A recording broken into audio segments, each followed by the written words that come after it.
Before 3 months, peace returned to Yuzulu, but peace never lasts long in a world where wicked hearts still beat. Amara's healing sanctuary flourished. People arrived from neighboring villages carrying the blind, the crippled, the fevered. Her hands glowed faintly each time she healed, the soft golden shimmer of her mermaid gift. But deep inside her, she began to feel something changing. A new stirring, a calling, a whisper from the river. Her father Amadi's return brought joy, but his silence left a wound in her heart. No whisper, no hum, no sound, yet he watched everything with deep, knowing eyes. He tried to smile, but each time he looked at Amara his eyes glistened, as though he knew a truth he could not speak. Neka, pretending to be soft and repentant, began walking carefully around the house. But her heart was darker than ever. She watched the villagers praise Amara. She watched her husband regain power. She watched Amara shine with a gift she could not control. And each day, bitterness grew inside her like a poisonous vine. One night, as Amara lay asleep, a cold breeze swept through her room, carrying a familiar voice. Amut, the river remembers. She jolted awake. The wind blew open the window, and she saw it, a faint blue figure standing near the compound gate, shimmering like moonlight on water. Marinma, the mermaid who gave her the gift. Come to me, the voice whispered. Your journey is not complete. Amara's heart pounded, but she followed the call. Barefoot, she walked through the moonlit village, past sleeping huts, past the mango tree where she once pounded yam in tears, past the healer's sanctuary, until she reached the riverbank. The river glowed brighter than she had ever seen. And then, Marinma rose from the water. Her scales glowed silver. Her hair floated like drifting clouds. But her expression carried something dark, urgent. Child of destiny, Marinma said, your first gift was healing. But pain still surrounds you. The real storm has not yet begun. Amara trembled. Mother of the waters, what is coming? Marinma looked toward the village. The one you call mother carries a shadow that seeks your destruction. Marinma lifted her hand. The water around Amara rose, swirling like liquid light. You have endured cruelty. You have known tears. Now the river returns what life took from you. The water circled Amara's chest, her throat, her lips, and then entered her body in a flash of icy power.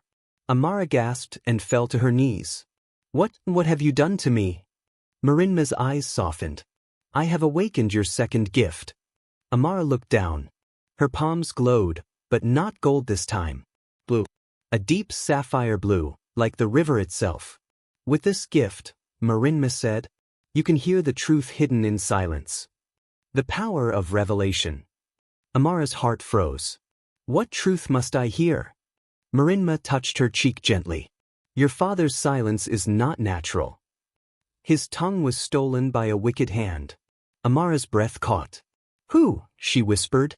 Marinma's eyes darkened. The one who lives in your father's house. Amara's legs weakened. Neka.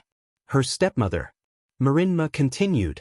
Years ago, when your father disappeared, it was not the gods that took him. It was your stepmother, Neka. Amara gasped. Marinma nodded. She sought wealth and power. She went to a forbidden shrine. She offered your father's voice in exchange for riches and youth. Amara broke down, tears flowing like the river. No, she is wicked, but she couldn't. Marinma placed a hand on her shoulder. She silenced him so he would never speak the truth of her betrayal. Amara trembled.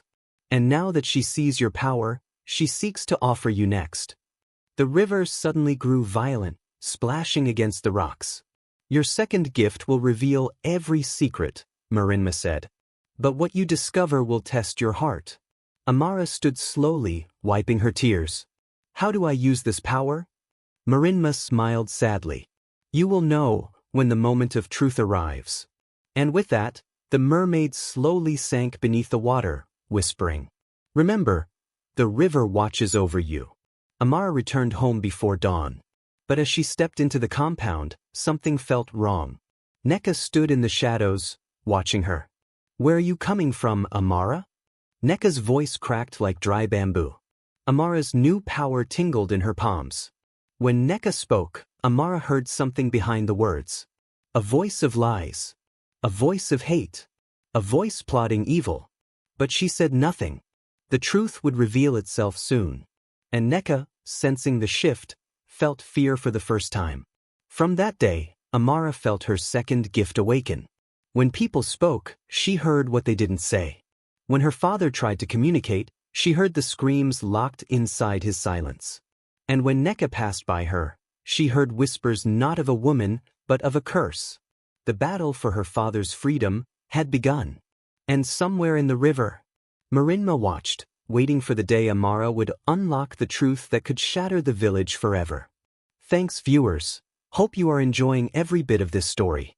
Please check it out, like, comment, subscribe and share to support us. Don't forget to follow us on YouTube at Noble Folktales 247. The next part of this story will shock everyone. Kindly, turn on your notification button to get notified when we released the next video. Thank you so much.